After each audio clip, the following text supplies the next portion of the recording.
Shalom saudara yang kasih dalam Yesus Kristus, dimanapun Anda berada, yang akan mempersiapkan hati dan pikirannya untuk mendengarkan firman Tuhan hari ini. Terlebih dahulu mari kita berdoa. Damai sejahtera Allah yang melampaui segala akal dan pikiran saudara-saudara dalam Kristus Yesus Tuhan kita. Amin.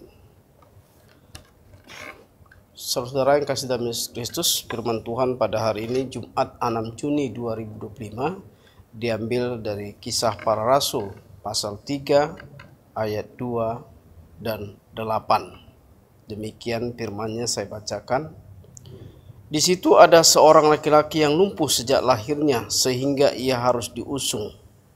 Tiap-tiap hari orang itu diletakkan dekat pintu gerbang bait Allah yang bernama Gerbang Indah untuk meminta sedekah kepada orang yang masuk ke dalam bait Allah.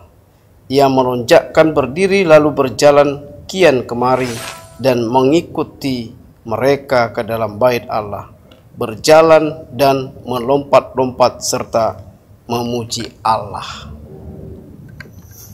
Laki-laki yang lumpuh sejak lahir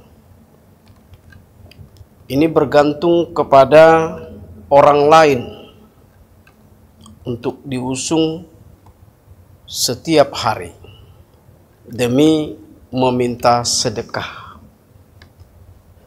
Namun ketika Petrus dan Yohanes datang kepadanya, hidupnya berubah.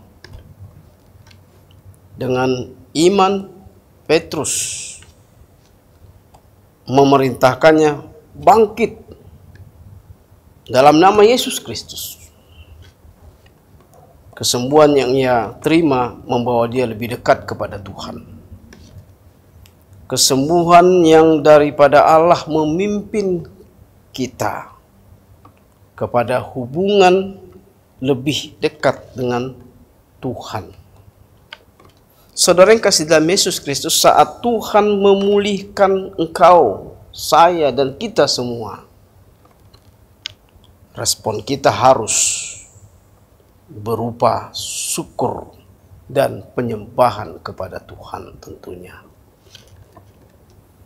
Oleh karena itu, jika hari ini kita membutuhkan kesembuhan fisik, emosional, atas rohani, atau rohani, marilah kita datang kepada Tuhan dengan iman yang teguh. Amin. Allah Bapa di surga, dalam Yesus Kristus, terima kasih Tuhan, kami telah mendengarkan firman-Mu.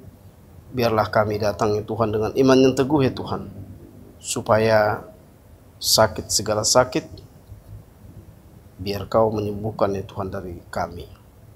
Bapa, kami hanya perlu pertolongan-Mu ya Tuhan, supaya kami Tuhan hidup damai dan sejahtera yang dari-Mu Bapa. Pada Yesus Kristus, biarlah iman kami semakin teguh, karena kami semakin mendekatkan diri kami kepadamu Tuhan. Dalam Kristus Yesus kami berdoa mengucap syukur kepadamu. Amin. Anugerah Tuhan Yesus Kristus, kasih setia Allah Bapa dan persekutuan Roh Kudus memberkati kamu sekalian. Amin. Saudara yang kasih dalam Yesus Kristus, terima kasih dimanapun Anda berada yang telah mendengarkan firman Tuhan.